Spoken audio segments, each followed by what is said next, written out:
Permadeath, brutal bosses, and the gut-wrenching feeling of losing an hour, or maybe even two, of hard-earned progress. Yeah, that's probably the first thing that springs to mind when you think of roguelikes, right? We've all been there, swearing at the screen, clenching our jaw as a perfectly optimised build gets one-shotted by some random boss. It's a genre known for its unforgiving nature, its relentless challenge, and its ability to push you right to your breaking point. But what if I told you that this delightful genre can actually be cozy? It sounds almost contradictory, doesn't it? The very essence of a roguelike is often tied to its difficulty, its randomness, and its demand for mastery and resilience. Yet there's an immense comfort in the procedural generation, the run-based structure, and the sense of progression through failure. Today we're looking at 10 games that prove that roguelikes can be surprisingly cozy. And make sure to stick around to the end of the video where I talk through my top 3 from this list that you've got to try out. Let's get into it. First up, we have Cat God Ranch, a game that brilliantly fuses farming with a bite-sized roguelike experience. You play as a ranch manager trying to please an ever-present cat deity. To do this, you must grow your herd of animals on your ranch, or risk having it shut down. In each playthrough, you can choose from over 100 different animals across distinct animal families, each with unique abilities and synergies. You decide the kind of ranch that you want, whether you're a menagerie leaning towards birds, cows, or chickens, or even some very unique farm animals. You'll also combine terrain tiles like grasslands and puddles to build your ranch layout, letting animals thrive or interact in different ways. What makes it cozy despite its roguelike structure is the tone and the progression of the game. You'll always feel like you're inching forward, and it's a game that really turns the roguelike structure into a relaxing and engaging experience. Next on the list is Once Upon a Rogue's Tale, a fairy tale inspired roguelike deck builder that leans into narrative as much as it does mechanics. You'll pick from characters drawn from classic stories like Little Red Riding Hood, and guide them through an enchanted world full of twists, choices, and card battles. Combat is where things get really interesting. Each turn you roll a dice, and those dice let you pay to play cards or activate character abilities. Outside the fights, you'll encounter story events and moral choices and interactions that will affect your run. These decisions get recorded in your storybook, giving each playthrough a slightly different feel. It feels cozy as your failures lead to new paths, unlocks, and narrative depth. The pace is deliberate, you roll, play, choose, and then see how your tale unfolds. Because of its balance of mechanics and storytelling, Once Upon a Rogue's Tale is a roguelike that feels like reading a fairy tale that fights back.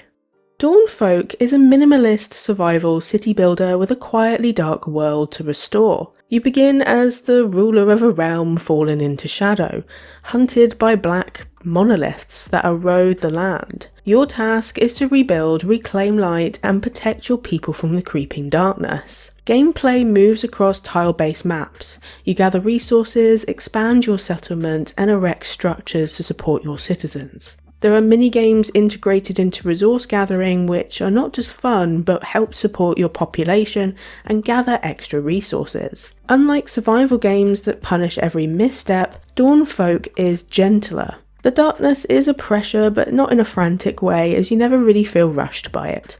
Dawnfolk has a cozy feel because it lets your pace set the mood, and it treats rebuilding the world as a slow and deliberate act, helping you to connect to its world.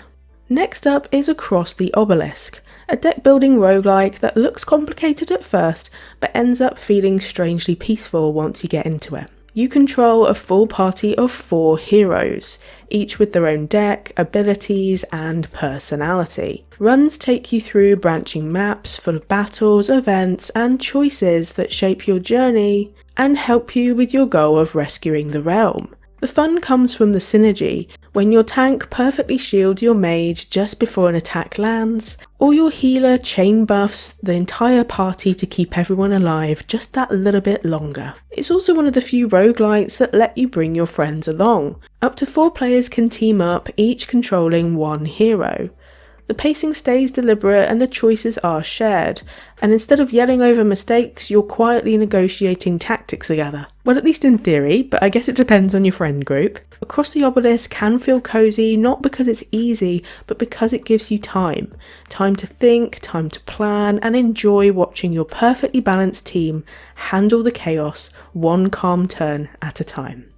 Dice to Pay is a turn-based strategy roguelike where your goal is, surprisingly, to pay off a crushing mortgage. It's quirky, low stress in presentation, and has a certain strange charm to it that really can fit into our cozy roguelike list. You roll dice, you play cards, you manage resources, and you fight monsters, all to stay ahead of your debts. Combat is strategic but not frantic. You decide which dice to spend, when to hold back and when to play your cards, or when to even fight or evade. What gives Dice to Pay a cozy edge is how it frames the tension you might normally feel in a roguelike. The art is clean and the tone is more quirky than grim. The debt storyline is softened by the gameplay mechanics and the feel of the game, so it never feels overwhelming or that you're being rushed to pay off your debts. It's a game that shows that mortgages can be cozy, as well as beating up snails for coins, I guess. Now this next one has a much darker tone than any other game on this list, so it might feel like quite a controversial pick, but hear me out. Black Book is a dark folklore RPG adventure rooted in Slavic mythology. You play as a young witch whose life has taken a tragic turn. In pursuit of love and meaning, she seeks the Black Book, a demonic artifact said to grant any wish. The journey takes you across forests, villages, crypts, and supernatural realms. Along the way, you face demons, assist common folk, and make moral choices that ripple through the story. The gameplay alternates between story and exploration segments and card-based battles. Despite the darkness in the setting and the story in Black Book, it feels cozy because it moves at a deliberate pace. You pause to read dialogue options, consider choices, and explore its secrets. The moral and narrative elements of the story invites you to dwell on consequences, to linger over a scene, and feel the weight of sin and redemption.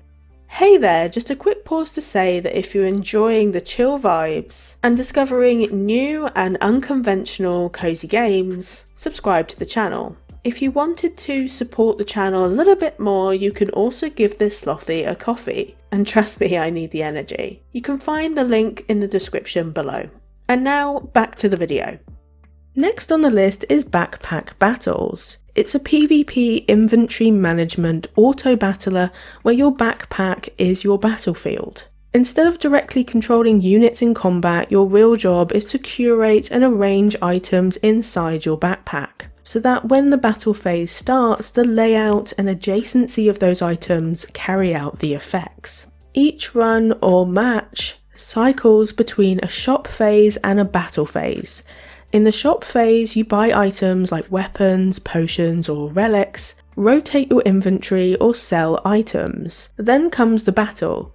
Your backpack versus another person's backpack. The fight happens automatically, so you don't have to worry about combat here, and simply if your character's health hits 0 first, then you lose. What gives Backpack Battles a cozy edge is how it positions PvP battles into an accessible format. It offers competitive comfort, and is a game where packing well is your strategy, and your failures just teach you better spatial design.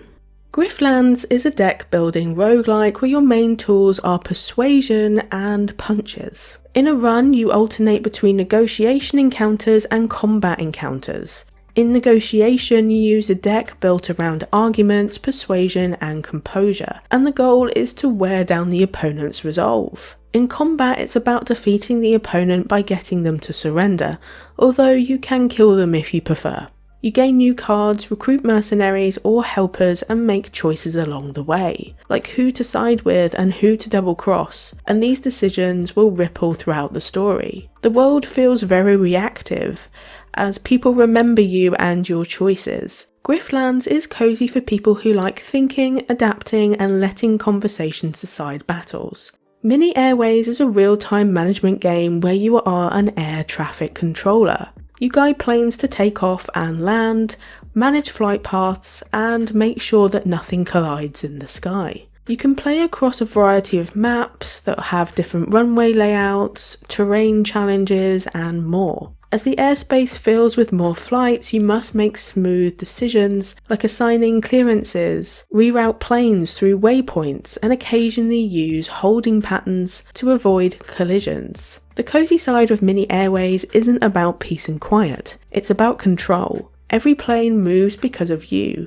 Every decision has an immediate effect you can see, correct, and refine. The game both demands and respects your focus. When you're in the flow, it's just you, the map, and a steady rhythm of clearances and corrections. It's perfect if you need a game to fully occupy your mind. Mini Airways is cozy not because it lets you relax, but because it gives you complete engagement.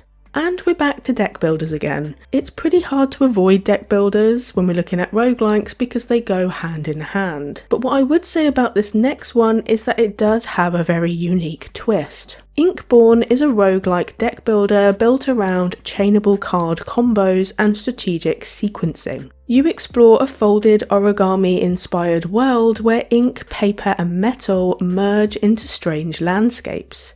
During runs, cards are typed with glyph symbols, and playing cards in the right order can trigger special effects. Inkborn feels cozy because of its stylized ink look and soft colour palettes which allow you to easily sink into its world. It frames a world of ink and folding as something that you can master. It lets you experiment, anticipate, and quietly push deeper into its secrets without feeling like every moment is punishing.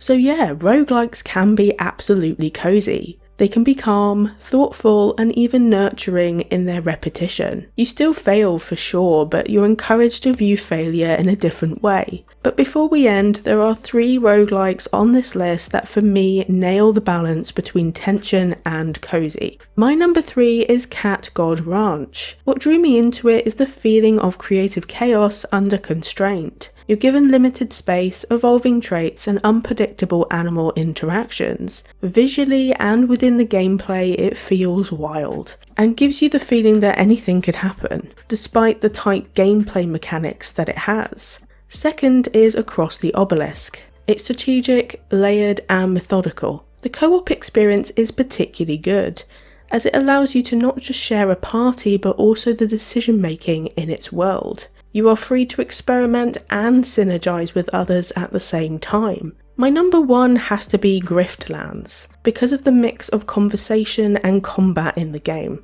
I think it's one of those games that both conforms to and challenges the cozy label in the way it feels and it plays. It feels balanced and pretty easy to pick up and get lost in the story, which isn't too heavy but is engaging enough to encourage you to keep playing.